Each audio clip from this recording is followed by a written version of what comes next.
नमस्कार दोस्तों, स्वागत है आपके अपने परिवार अमेजिंग मैथ सॉल्वर में। तो कैसे हैं आप लोग? उम्मीद करता हूं अच्छे से होंगे और आपकी तैयारी एकदम मस्त तरीके से चल रही होगी। रेलवे PYQ की सीरीज में आज हम लोग डिस्कस करने वाले हैं कोऑर्डिनेट ज्योमेट्री का टॉप सवाल, जो आपके आने वाले एग्जाम के लिए बहुत ही इंपॉर्टेंट होगा, चाहे आपका NTPC का एग्जाम हो या ग्रुप डी का एग्जाम हो। तो सबसे पहले हम लोग इसमें कुछ जो फार्मूला है पहले उसको एक बार हम लोग डिस्कस कर लेते हैं, उसके बाद हम लोग डायरेक्ट क्वेश्चन पे आएंगे।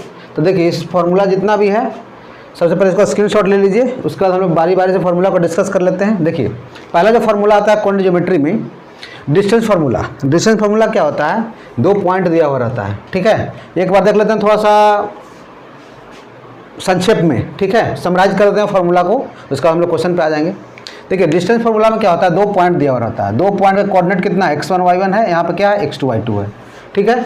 इसका निकालना है डिस्टेंस। तो डिस्टेंस का फॉर्मूला होता है x1 माइनस x2 का whole square plus y1 minus y2 का होल स्क्वायर, ठीक है। ये वाला फॉर्मूला आपको याद होना चाहिए। चलिए, सेकंड में क्या है कि 2 पॉइंट है और इसका अगर मिड पॉइंट का कोऑर्डिनेट निकालना है तो इसका फॉर्मूला होता है आपका x1 प्लस x2/2 और comma y1 plus y2/2, mid point का कोऑर्डिनेट, ठीक है जी। अच्छा, कोई पॉइंट है, सपोज कीजिए, अच्छा कोई पॉइंट यहाँ पे है और एक इसका जो लाइन दिया गया है ये है ax plus by plus c बराबर 0। स्ट्रेट लाइन का क्वेश्चन होता है। तो इस पॉइंट से अगर निकालना है हमको परपेंडिकुलर डिस्टेंस, मतलब कि लंबवत दूरी निकालना है, ठीक है। और यहाँ कोऑर्डिनेट दिया गया है आपका कितना? x1, y1। तो ये जो डिस्टेंस होता है परपेंडिकुलर डिस्टेंस, ये होता है आपका ax1 plus by1 plus c बटा रूट अंडर क्या हो जाएगा? a² प्लस b² का मॉड लेंगे। मॉड इसलिए लेते हैं क्योंकि जो डिस्टेंस होता है वो मेरा क्या होता है, वो कभी निगेटिव नहीं हो सकता है, इसलिए हम लोग क्या लेते हैं? मॉड में लेते हैं। क्लियर है भाई? यहाँ पे 3 फार्मूला क्लियर हो गया हम लोग का। बहुत इंपॉर्टेंट क्लास है। इंटरनल डिवीजन मतलब 2 पॉइंट दिया हुआ रहेगा, ठीक है। और कोई अंदर से पॉइंट इसको काटता है, इसको m/n में, तो इसका फॉर्मूला बनता है मेरा mx2 प्लस nx1 बटा m plus n, comma my2 plus ny1 बटा m प्लस n। अगर कोऑर्डिनेट ज्योमेट्री अगर डिटेल में पढ़ना चाहते हैं तो चैनल पे दिया गया है, ठीक है, वहाँ से जाकर आप फॉलो कर सकते हैं। अभी हम लोग क्रैश कोर्स कर रहे हैं, इसलिए हम लोग डायरेक्ट बात कर रहे हैं, ठीक है। अगर यहाँ पे इंटरनल डिवीजन आएगा, अगर इसमें एक्सटर्नल डिवीजन आएगा तो कुछ नहीं करना है, इसी फार्मूला में खाली यहाँ पे खाली क्या कर लेना है? माइनस कर लेना है, ठीक है। समझ में आया? कोई बाहरी से पॉइंट अगर इस पर लाइन को काट रहा है तो अगर एक्सटर्नल डिवीजन होगा तो यहाँ पे क्या होगा? माइनस माइनस खाली हो जाएगा, मतलब mx2 माइनस nx1 बटा m माइनस n हो जाएगा, और यहाँ भी माइनस माइनस हो जाएगा। समझ में आ गया भाई? क्वेश्चन पे हम लोग आएंगे तो और क्लियर होगा। और ये फॉर्मूला को एक बार रिकैप कर लेते हैं, ठीक है जी। अच्छा, इक्वेशन ऑफ स्ट्रेट लाइन क्या बनता है मेरा? अगर स्लोप रहेगा तो y बराबर होता है mx प्लस c, ठीक है। एक और फॉर्मूला होता है y माइनस y1 बराबर y2 माइनस y1 बटा x2 माइनस x1। ये क्या होता है? मेरा स्लोप होता है। ये क्या होता है? स्लोप। स्लोप मतलब ढाल इंटू x माइनस x1, ठीक है। अगर 2 स्लोप दिया गया है और उसके बीच का सॉरी 2 स्लोप दिया गया है, ठीक है, और उसके बीच का एंगल हमको निकालना है, तो इसका फॉर्मूला क्या बनता है कि tan थीटा बराबर m1 माइनस m2, ये मेरा मॉड होता है, divided by 1 plus m1 m2, ठीक है। ये हो गया मेरा एंगल निकालने का। अच्छा, इंटरसेप्ट फॉर्म क्या होता है कि 2 जैसे कोऑर्डिनेट, 2 यहाँ पे कोऑर्डिनेट एक्सिस है, यहाँ पे x एक्सिस होता है, ये वाला क्या होता है? y एक्सिस होता है। तो यहाँ पे मान लिया कि यहाँ का डिस्टेंस कितना है? a है, a यूनिट है, ये क्या है? b यूनिट है, ठीक है। तो जो इंटरसेप्ट फॉर्म का जो फॉर्मूला बनता है वो बनता है मेरा x/a प्लस y/b बराबर क्या बनता है? y। ये होता है इंटरसेप्ट फॉर्म, ठीक है। बाकी और भी आता है फॉर्मूला, जैसे आपका सर्कल का आता है, ठीक है। तो उसका एक क्लास में हम लोग नहीं करेंगे, क्योंकि एक क्लास में करेंगे तो ज़्यादा लेंदी हो जाएगा, ठीक है। अभी हमको जितना स्ट्रेट लाइन से रिलेटेड क्वेश्चन है, distance formula, mid point formula, तो उसका क्वेश्चन करेंगे। और एक बनता है आपका सर्कल का, जो हो गया, स्फीयर का भी होता है, ठीक है। तो उसे भी क्वेश्चन आपका आया हुआ, तो उसका नेक्स्ट क्लास में कर लेंगे। अगर आप लोगों को डिमांडिंग होगा तो हम लोग उसके हिसाब से काम करेंगे, ठीक है दोस्त। तो एक बार सीरीज को क्या कीजिए, इस सेशन को एकदम लाइक कर देना है और अपने दोस्तों के बीच में शेयर कर देना है, क्योंकि इस चैनल पे हम लोग वीडियो अपलोड करते रहते हैं, आपका रेलवे का एग्जाम हो चाहे SSC का एग्जाम हो, ठीक है। तो चलिए स्टार्ट करते हैं आज की क्लास को, मतलब क्वेश्चन के साथ। इसको स्क्रीनशॉट ले लीजिए, इसको आगे बढ़ते हैं। क्वेश्चन ही आ गया आपका इंटरसेप्ट फॉर्म का। दिया हुआ है कि प्लेन है 3x minus 4y minus 2z बराबर 6 द्वारा निर्देशांक अक्षों के साथ निर्मित अंतःखंड क्या होंगे, मतलब कि इंटरसेप्ट क्या होगा, ठीक है। इसका दिया गया है। तो यहाँ से देखिए, ये जो मेरा है, इसको सबसे पहले क्या करना पड़ेगा? लाना पड़ेगा हमको x/a प्लस y/b बराबर प्लस z/c के फॉर्म में लाना पड़ेगा, ठीक है। क्योंकि ये 3D का आ गया ना, z भी आ गया कोऑर्डिनेट। ऐसे हम लोग अभी बात किए थे कौन सा? x/a प्लस y/b बराबर 1 होता है। तो कुछ नहीं करना, 3 अगर रहेगा यहाँ पे x/y z, तो यहाँ पे हो जाएगा आपका, इसको इधर लेके जाइए। अच्छा x को यहाँ पे है ना, इसको लिखना पड़ेगा इस फॉर्म में। 6 को इधर लाइए तो ये हो जाएगा 3x/6 हो जाएगा, माइनस ये हो जाएगा 4y/6 हो गया, ये हो जाएगा -2z/6 बराबर 1 हो गया। ठीक है, इसको इस फॉर्म में लाना पड़ेगा। अब क्या करना है, x/a मतलब 3 यहाँ पे नहीं आना चाहिए, 3 को नीचे ले जाइए। 3 को अगर नीचे ले जाएंगे तो क्या बनेगा, ये बन जाएगा 6/3, और 4 को यहाँ पे ले जाएंगे तो क्या बनेगा 6/4 हो जाएगा, और 2 को अगर नीचे ले जाते हैं तो ये बनेगा मेरा कितना, ऐसे।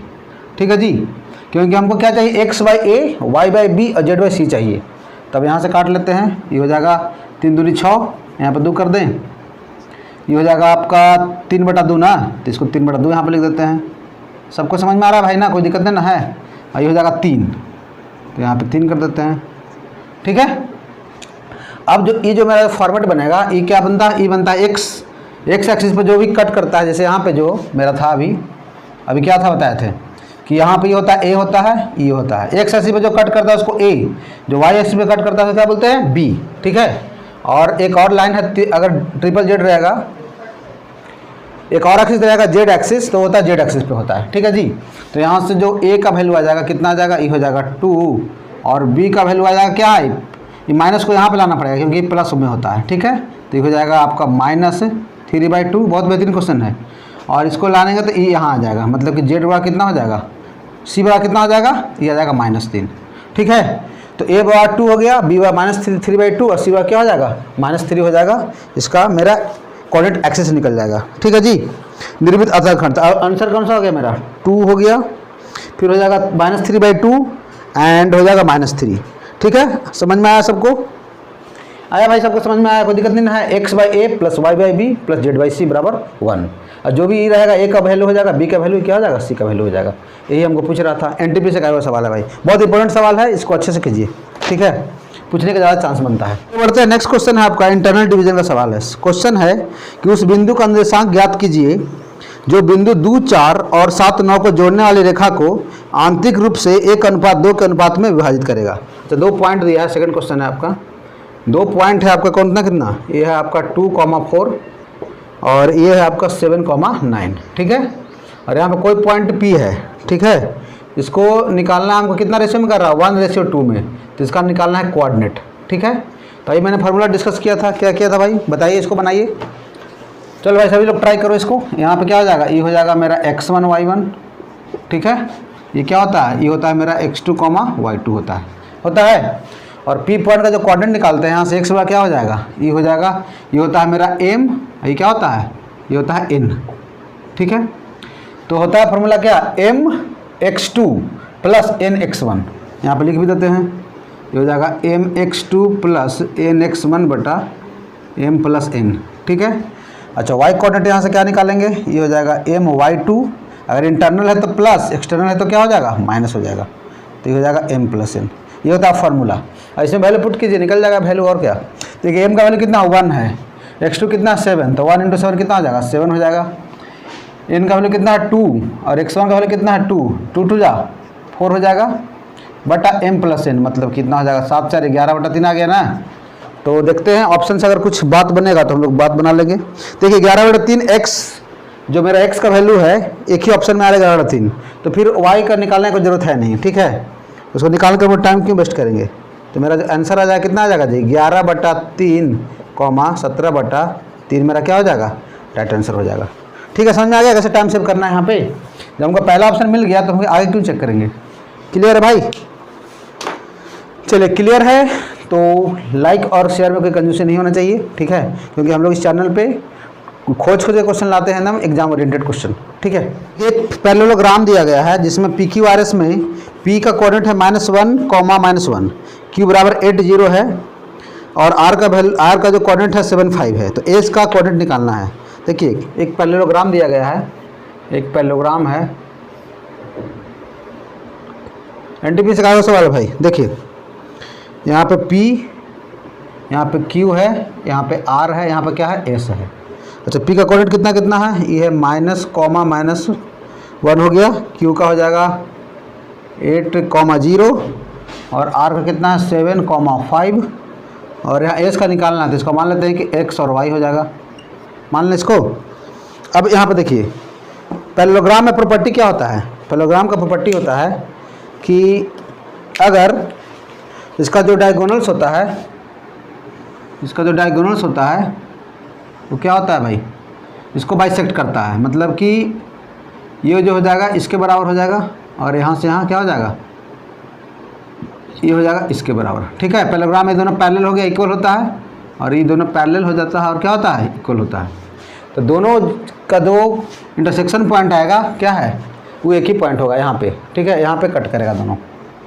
ठीक, अब इसका मिड पॉइंट और इसका मिड पॉइंट दोनों क्या हो जाएगा, सेम ही होना चाहिए क्योंकि एक ही पॉइंट पे दोनों कट कर रहा है। तो अब यहाँ से इसका मिड पॉइंट का कोऑर्डिनेट क्या बताए थे अभी कि x1 प्लस x2/2। तो यहाँ से जो O का जो कोऑर्डिनेट आएगा वो आ जाएगा कितना, 7 माइनस 1 6/2 3 आ जाएगा। 3 लिखें इसको डायरेक्ट। अच्छा 5 बचे गया 4, यहाँ पे लिखा 3 2। सबको समझ में आ रहा है ना कि x1 प्लस x2/2 होता है और y1 प्लस y2/2 होता है। अब इसका निकालिए QS का, इसका O का। ये मिड पॉइंट O क्या है, O है मिड पॉइंट। O क्या है मेरा, मिड पॉइंट। ठीक है, अच्छा तो QS का, इसका क्या हो जाएगा, mid point of QS, mid point of QS। बहुत अच्छा सवाल है भाई। देखिए तो यहाँ पे हो जाएगा मेरा x प्लस 8/2 कॉमा ये हो जाएगा y प्लस 0/2 मतलब y/2 हो जाएगा। अब दोनों पॉइंट अगर सेम है तो क्या हो जाएगा, x कोऑर्डिनेट के बराबर होगा और y कोऑर्डिनेट के बराबर हो जाएगा। ठीक है, अगर दोनों पॉइंट अगर इंटरसेक्शन पॉइंट अगर सेम है तो x कोऑर्डिनेट के बराबर होगा और y कोऑर्डिनेट के बराबर हो जाएगा। तो यहाँ से x का वैल्यू क्या निकलेगा, देखिए ये जो हो जाएगा मेरा x प्लस 8/2 बराबर हो जाएगा 3। तो x बार 3 दूनी 6, तो x बार कितना हो जाएगा, -2 हो जाएगा। समझ आ रहा है ना जी। अच्छा y/2 बराबर 2 हो जाएगा, y/2 बराबर 2, तो y बराबर कितना, ये हो जाएगा 4। समझ में आ गया। तो कोऑर्डिनेट जो मेरा निकल गया x y का -2 और कॉमा 4 हो जाएगा। ठीक है जी, समझ में आया सबको। चलिए बहुत अच्छा सवाल था, NTPC का वो सवाल था। चलिए मज़ा आ रहा है भाई सबको। तो किसी बच्चे को अगर सेशन फास्ट लग रहा है ना तो आपके पास यूट्यूब पे सेटिंग है, वहाँ से आप स्लो कर सकते हैं। ठीक है, क्योंकि अभी एग्जाम का टाइम है तो ज़्यादा स्लो पढ़ाएंगे तो फिर बहुत सारे बच्चे बोर हो जाएंगे। समझ में आया। ठीक है, ऐसे फास्ट नहीं होना चाहिए, बहुत स्पीड से कम ही पढ़ा रहे हैं जो मेरा जो स्पीड है। ठीक है भाई, चलिए आगे बढ़ें। चलिए आगे बढ़ते हैं। नेक्स्ट क्वेश्चन आपके सामने है, वह अनुपात ज्ञात कीजिए जिसमें रेखा 4x प्लस y बराबर 13 दो बिंदु 1 6 और 6 1 को जोड़ने वाली रेखाखंड को विभाजित करती है। ठीक है, अच्छा दो लाइन दिया है। अच्छा एक लाइन दिया गया है, 2 पॉइंट है, 2 पॉइंट सपोज कि जैसे यहाँ 2 पॉइंट है। ठीक है, और इसका कोऑर्डिनेट कितना कितना है, 1,6 है और यहाँ पे क्या है 6,1 है। ठीक है, और एक लाइन है, इसको बोल रहा है कि किस मतलब कोई लाइन दिया गया है, सपोज करिए लाइन है। ठीक है, ये लाइन का इक्वेशन कितना है, ये है 4x प्लस y बराबर 13। तो बोला कि जो लाइन है इसको किस रेशियो में डिवाइड करेगा, यही क्वेश्चन है। ठीक है, अब क्या करना है कि सबसे पहले क्या करना है कि इस लाइन का इक्वेशन लिख लेते हैं। ठीक है, तो इस लाइन की इक्वेशन लिखेंगे तो क्या बनेगा,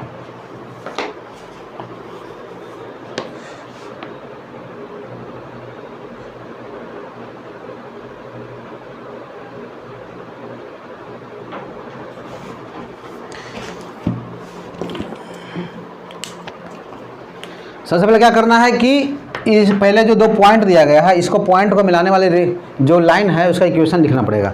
तो 2 पॉइंट फॉर्म क्या होता है भाई, ये होता है आपका होता है y, इसको लिखते हैं यहाँ पे। देखिए ये हो जाएगा x1 कॉमा क्या हो जाएगा y1 है। हम थोड़ा सा बेसिक से डिटेल में बात कर दे रहे हैं। ठीक है, तो इसका जो फॉर्मूला बनता है मेरा, ये बनता है y माइनस y1 वाले कितना है 6 और स्लोप क्या था फॉर्मूला y2 माइनस y1 मतलब ये हो जाएगा 1 माइनस 6 और x2 माइनस x1 मतलब कि 6 माइनस 1 हो जाएगा इंटू x माइनस x1। ठीक है, तो यहाँ से क्या बनेगा मेरा y माइनस 6 बराबर ये हो जाएगा -5/5 आई हो जाएगा x माइनस 1। तो 5 से 5 कट गया, तो यहाँ से क्या बनेगा जी, ये माइनस से अगर गुना करेंगे तो बन जाएगा 1 माइनस x हो जाएगा। ठीक है, तो यहाँ से बनेगा y प्लस x और इधर चला जाएगा तो कितना हो जाएगा 6x 7 हो जाएगा। ठीक है, ये 2 लाइन आ गया, पहला लाइन मेरा ये वाला था और दूसरा लाइन मेरा कौन सा आ गया, ये आ गया।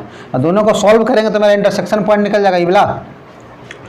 तो यहाँ से अगर सॉल्व करते हैं देखिए y से y इसको माइनस करते हैं, 1 - 2 कर देते हैं, ठीक है। समझाने के लिए मैं 1-2 लाइन थोड़ा चला जाएगा, ठीक है जी। अच्छा y कैंसिल करेंगे तो 4 में से जाएगा कितना बचेगा, ये हो जाएगा 3x = 6, तो x बार कितना आ गया 2। जब x बार 2 आएगा तो y कितना आ जाएगा, y आ जाएगा आपका 5 हो जाएगा। 7 - 2 कितना होता है 5। तो ये मेरा कोऑर्डिनेट निकल गया, दोनों का इंटरसेक्शन पॉइंट कितना 2,5, ठीक है।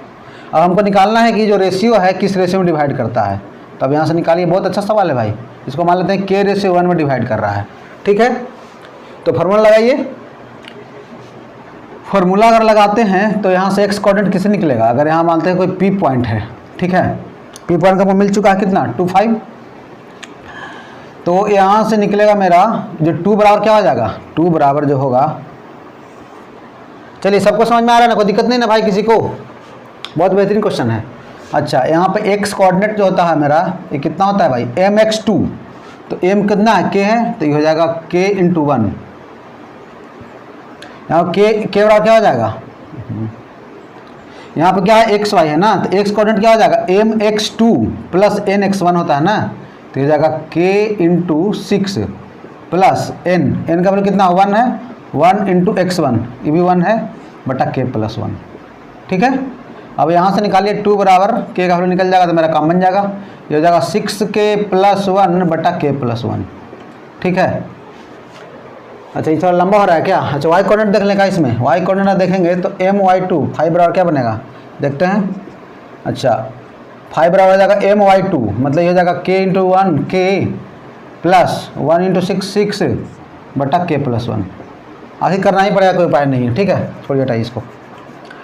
अब यहाँ से करेंगे क्रॉस मल्टीप्लाई तो क्या बनेगा, ये बनेगा 2k + 2 = 6k + 1 आ गया, तो 2 को उधर लेके जाएंगे कितना बचेगा 4k = 1, तो k बराबर कितना आ जाएगा, ये आ जाएगा 1/4 आ जाएगा।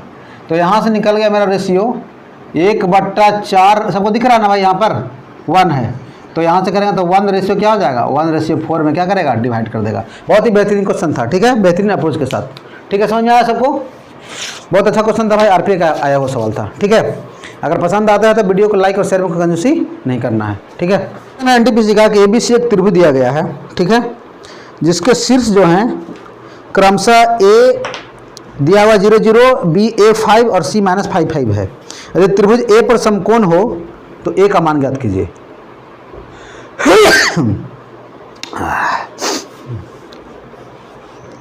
अच्छा एबीसी एक त्रिभुज दिया गया है, एबीसी एक त्रिभुज है जिसमें जो शीर्ष ए है और इसका जो दिया और कोऑर्डिनेट मतलब इसका जो लोकेशन है, इसका जो क्या है, इसका दिया गया है 0 0 इसका कोऑर्डिनेट, ठीक है। और बी का जो दिया गया है वो कितना है, वो है a,5। उसके बाद सी का जो कोऑर्डिनेट है इसका कितना है, इसका -5,5 और ए पर क्या है समकोण दिया गया है। तो पूछ रहा है कि ए का मान बताइए, ठीक है जी। इसको बनाने का बहुत सारा तरीका है, इसमें हम लोग बेस्ट अप्रोच होगा वो क्या हो सकता है इसका। अब यहाँ से देखिए राइट एंगल ट्रायंगल है तो कहीं ना कहीं क्या होगा पाइथागोरस थ्योरम तो लगेगा ही लगेगा, तो लगना चाहिए। अब यहाँ ए का जो ऑप्शन है, ऑप्शन में देखते हैं कि ए का वैल्यू क्या क्या दिया गया है, 3 5 6 2 है, ठीक है। ऑप्शन में कितना कितना है, ये है 3 5 6 2। तो ए का वैल्यू अपने हिसाब से ऐसा वैल्यू रख कर देखना है कि क्या बन जाए पाइथागोरस थ्योरम इसमें लागू हो जाए, ठीक है। अब यहाँ पर देखिए जो बनेगा, अच्छा ए का वैल्यू अगर लेते हैं यहाँ से, अच्छा यहाँ का डिस्टेंस कितना आ जाएगा, डिस्टेंस आएगा कितना -5 -0 का होल स्क्वायर ना, तो ये जाएगा 5 का स्क्वायर 25 और 25 कितना होता है 50, मतलब कि ये जो आ जाएगा √50, तो ये हो जाएगा 5√2 हो जाएगा, ठीक है। इसका डिस्टेंस आ रहा है, ठीक है। अच्छा इसका डिस्टेंस आएगा कितना, अच्छा इसका डिस्टेंस में आना चाहिए हमको, ए का वैल्यू क्या ले लें ऐसा कि पाइथागोरस लगना चाहिए। ए का वैल्यू अपने मन से उठाते हैं, अगर 5 5 ही लेते हैं, ठीक है, तो ये हो जाएगा 5 का स्क्वायर 25 25 25 कितना हो जाएगा 50, मतलब ये भी आ गया 5√2। अब हीट एंड ट्रायल से करके देख रहे हैं, ठीक है, बनाने का तो बन ही जाएगा, कोई दिक्कत नहीं है। यहाँ एक्स का डिस्टेंस निकाल लेंगे, इसका स्क्वायर बराबर ये स्क्वायर प्लस ये स्क्वायर हो जाएगा, लेकिन वैल्यू हमको डायरेक्ट उठा के चेक कर रहे हैं, ठीक है जी। अच्छा अब यहाँ इसका डिस्टेंस निकालिए तो यहाँ से कितना हो जाएगा 5 5 10, 10 का स्क्वायर 100 होता है और ये होता है 100 का इतना। अब यहाँ पे दोनों का स्क्वायर करने पर 10 आ रहा है, देखिए तो ये कितना हो जाएगा भाई, ये हो जाएगा √50, ठीक है। तो √50 का स्क्वायर होता है 50 और इसका भी 50 होता है, आ गया 100 ना। तो 100 का अंडर रूट कितना हो गया 10। इसका मतलब कि हमको निकल गया वैल्यू, ए का वैल्यू क्या हो जाएगा 5 हो जाएगा डायरेक्ट ऑप्शन से, ठीक है। बाकी इसमें कुछ नहीं करना है, ऑप्शन उठाइए और यहाँ पर देखिए कि जो मेरा आ रहा है पाइथागोरस लग रहा है कि नहीं लग रहा है कि AB² + AC² बराबर क्या होता है BC² होना चाहिए, ठीक है। बाकी डिस्टेंस फार्मूला लगाएंगे तो बहुत लंबा चला जाएगा, ठीक है जी। समझ में आया, पसंद आ रहा है सबको। तो ये क्वेश्चन आता है ट्रायंगल का एरिया निकालने के लिए कि उस त्रिभुज का क्षेत्रफल निकालिए जिसके निर्देशांक क्रमशः दिया गया है, ठीक है। तो एरिया ऑफ ट्रायंगल निकालने के लिए हम लोग एकदम बेस्ट अप्रोच की बात करेंगे, ठीक है। देखिए दिया हुआ है, उसका कोऑर्डिनेट कितना कितना है 1 2 है। फार्मूला याद करने का कोई जरूरी नहीं है, बिना फार्मूला के हम लोग ट्रायंगल का एरिया निकाल सकते हैं, ठीक है। ये हो जाएगा -4, -3, फिर है कितना, ये 4, 1। त्रिभुज का तीनों कोऑर्डिनेट दिया गया है, इसका एरिया निकालना है, ठीक है जी। तो देखिए इस क्वेश्चन को ट्रायंगल का एरिया निकालने के लिए इस क्वेश्चन में हम लोग क्या करेंगे कि किसी एक का जो कोऑर्डिनेट है ना उसको हम लोग 0 0 बना लेते हैं, ठीक है। तो 0 0 बनाने के लिए क्या करेंगे, यहाँ पे अगर इसको बनाएंगे तो 1 -1 इसको माइनस करना पड़ेगा, मतलब एक में से एक क्या करना पड़ेगा घटाना पड़ेगा, तब ना 0 आएगा। ये कैसे आएगा 0, तो एक घटाना पड़ेगा, तो ये हो जाएगा 0, ये हो जाएगा 0। इसमें से एक घटाएं, इसमें से कितना घटाएं 2 घटाए हैं। तो हर एक एक्स एक्सिस में क्या करें शिफ्ट कर देते हैं, शिफ्टिंग मेथड होता है, ठीक है। शिफ्टिंग में क्या होता है कि एरिया चेंज नहीं होगा, एरिया हमेशा क्या हो जाएगा सेम ही रहेगा। अब यहाँ पे देखिए 1 माइनस करेंगे तो 0 आ गया, तो -4 -1 कितना हो जाएगा, ये हो जाएगा -5 हो जाएगा। और इसमें से 2 घटाएंगे तो कितना हो जाएगा -5 हो जाएगा। समझ में आया सबको। अच्छा 4 में से 1 जाए कितना बचेगा 3, और 1 में से 2 जाए कितना बचेगा -1, ठीक है। ये मिल गया। अब क्या करना है कि इसको अब जो हमको एरिया निकालना है, area of triangle ABC, area of triangle ABC निकालना है। वो क्या होता है, आप क्या कीजिए अंदर अंदर का गुना कीजिए, इसका अंदर अंदर का गुना करना है, बाहर बाहर का गुना करना है, ठीक है। तो बाहर बाहर का इसका मॉड लेना है, इसका 1/2 करना है, ठीक है जी। क्लियर है सबको। अब यहाँ कितना हो जाएगा -5 गुने -1 क्या हो जाएगा, ये हो जाएगा 5, और ये हो जाएगा -15 ना, तो +15 हो जाएगा। अब बटा ये 2 हो गया, तो हो जाएगा 15 5 20, 20/2 कितना होता है 10, 10 स्क्वायर यूनिट क्या हो जाएगा मेरा डायरेक्ट आंसर हो जाएगा, ठीक है। एरिया ऑफ ट्रायंगल निकालना तो एक एक्सिस एक जो कोऑर्डिनेट है उसको 0 कर दीजिए, बाकी क्या करना है बाहर बाहर का गुना करना है और अंदर अंदर का गुना कर लेना है, ठीक है। और दोनों का डिफरेंस ले लेना है, ठीक है जी। दोनों का डिफरेंस लेकर के क्या करना है 2 से डिवाइड कर देना है, फिर आपको क्वेश्चन बहुत ईजी हो जाएगा इस ट्रिक से। समझ में आया। देखिए इसका आंसर जो है कितना आ रहा है, इसका कितना आ रहा है 10 स्क्वायर यूनिट मेरा आंसर निकल गया। कोई भी ट्रायंगल का एरिया हम निकाल सकते हैं इस मेथड से, ठीक है, शिफ्टिंग मेथड से। समझ में आ गया। एकदम बेस्ट अप्रोच बताया भाई सवाल का। अगर पसंद आता है तो वीडियो को लाइक और शेयर करना बिल्कुल नहीं भूलना है, ठीक है, क्योंकि इस चैनल पर हम लोग ऑथेंटिक स्टडी करवा रहे हैं, ठीक है। चलिए देखिए इस ट्रायंगल का एरिया निकालना है, इसका कोऑर्डिनेट कितना कितना है। अब इसको बनाओ भाई, आंसर निकालो सभी लोग, ठीक है, क्योंकि अभी हम लोग डिस्कस कर चुके हैं। ये हो जाएगा -3, ये क्या है -1 है, और यहाँ पे कितना है 5, 3 है। इसका हमको ट्रायंगल का एरिया निकालना है, ठीक है। तो मैंने क्या बताया अभी कि किसी एक कोऑर्डिनेट को करना है 0 0, तो 2 में से 2 घटाएं तो कितना हो जाएगा 0, मतलब इसमें से 2 घटाना है, इसमें से क्या घटाना है 4 घटाना है, तब ना 0 0 आएगा। अब यहाँ से 2 घटाएंगे तो क्या होगा -3 -2 कितना होता है, ये होता है -5, और ये होता है आपका -1 -4 कितना हो जाएगा, ये भी हो जाएगा -5 हो जाएगा, ठीक है। 5 में से 2 जाएगा कितना बचेगा 3, और 4 में 4 जाएगा कितना बचेगा, 5 में 2 जाएगा 3 बचेगा, और 3 में से -4 जाएगा तो कितना बचेगा जी, ये हो जाएगा -1। कोऑर्डिनेट लिखा गया मेरा शिफ्टिंग के बाद, ये हो जाएगा शिफ्टिंग के बाद शिफ्टिंग, ठीक है। तो 0 बदलने क्या करना है, यहाँ पे -2 करना पड़ेगा, हमें क्या तो कितना करना पड़ेगा -4 करना पड़ेगा, ठीक है। सब एक्सिस में से करना पड़ेगा, एक्स एक्सिस में से -2 और वाई में से कितना -4। अब क्या मैंने बताया था कि अंदर अंदर गुना करना है, इसमें इसमें गुना करना है, और इसमें इसमें गुना करना है, अंदर का अंदर से बाहर का बाहर से। और यहाँ हो जाएगा 1/2 एरिया निकलेगा, तो क्या हो जाएगा area of triangle ABC। Area of triangle ABC जो आएगा वो हाफ आएगा, और एरिया हमेशा मॉड में होता है, क्योंकि एरिया क्या होता है नेगेटिव नहीं होता है, ठीक है। तो करेंगे तो -5 गुने -1 कितना होगा +5 हो गया, और ये हो जाएगा -15 ना, तो माइनस ये हो जाएगा +15, तो इसका भी उतने आ रहा है 15 5 20/2 कितना हो गया 10 हो जाएगा। 10 स्क्वायर यूनिट मेरा क्या हो जाएगा भाई, राइट आंसर हो। ठीक है, क्लियर हो गया, बन जाएगा, ट्रायंगल का एरिया निकल जाएगा इस तरीके से। बाहर बाहर गुना करना है, अंदर अंदर गुना करना है, ठीक है। और उसका क्या करना है, मॉड लेकर के 2 से डिवाइड कर देंगे, आंसर निकल जाएगा। कुछ फॉर्मूला रटने की कोई जरूरत नहीं है। चलिए नेक्स्ट क्वेश्चन है, एनटीपीसी का मेंस का सवाल है कि 2 समीकरण दिया गया है 3x - 2y - 11 बराबर 0 और x + y बराबर 7 के ग्राफ p अल्फा बीटा पर प्रतिच्छेदित करते हैं तो 3 अल्फा + 5 बीटा का मान बताइए। ठीक है, देखिए 2 लाइन दिया गया है, 2 लाइन है, 2 लाइन दोनों कहाँ पे कट कर रहा है, p पॉइंट पे, मतलब ये इसका कोऑर्डिनेट कितना कितना है, अल्फा बीटा। ठीक है, तो एक लाइन है मेरा 3x - 2y - 11 बराबर 0 और एक लाइन है कितना, x + y बराबर 7। तो जहाँ पे देखिए इस तरीके का क्वेश्चन है कि जहाँ पे दोनों लाइन इंटरसेक्ट करता है उसका क्या निकलता है, इंटरसेक्शन पॉइंट, मतलब दोनों का हमको सॉल्व करना पड़ेगा और जो x का वैल्यू होगा वो अल्फा का वैल्यू होगा और y का वैल्यू क्या हो जाएगा, बीटा का वैल्यू हो जाएगा। तो यहाँ सिंपल सॉल्व कीजिए, तो ये क्या बनेगा मेरा 3x - 2y बराबर 11 आता ना सॉल्व करने भाई सबको, ये हो जाएगा x + y बराबर कितना हो जाएगा, 7। अब यहाँ 2 इक्वेशन बन गया, दोनों को सॉल्व करना है। तो यहाँ से जो क्वेश्चन पूछ रहा है क्या पूछ रहा है, 3 अल्फा + 5 बीटा, तो अल्फा बीटा का हमको वैल्यू निकालना ही पड़ेगा। तो यहाँ से 1 कर लेते हैं, इसको क्या कर लेते हैं, 2 कर लेते हैं। यहाँ 3 से करना, इसको कर दें 3 से मल्टीप्लाई, तो 3 से मल्टीप्लाई करते हैं मेरा क्या बनेगा, ये बन जाएगा, ये हो जाएगा मेरा कितना, ये हो जाएगा 3x और ये हो जाएगा 3y और कितना हो जाएगा, 7 21 हो जाएगा। इसको इक्वेशन मान लीजिए 3 और 1 और 3 को अगर करना है तो क्या करेंगे, इसको माइनस कर देते हैं, तब ना घटेगा ही, x कट जाएगा, -2y - 3y कितना होता है, ये होता है -5y और 11 - 21 कितना हो गया, ये हो जाएगा -10, तो माइनस कट गया, तो y का वैल्यू कितना आ गया, 2 आ गया और y का वैल्यू किसी इक्वेशन में रख लेंगे। तो यहाँ से x का मान जो बनेगा मेरा कितना, 7 में 2 जाए कितना बचेगा, 5। तो इसका कोऑर्डिनेट कितना आ गया, इसका आ गया मेरा 5,2। ठीक है, लेकिन हमको निकालना है वैल्यू किसका, 3 अल्फा प्लस क्या निकालना है, 3 अल्फा + 5 बीटा का निकालना है, 3 अल्फा + 5 बीटा।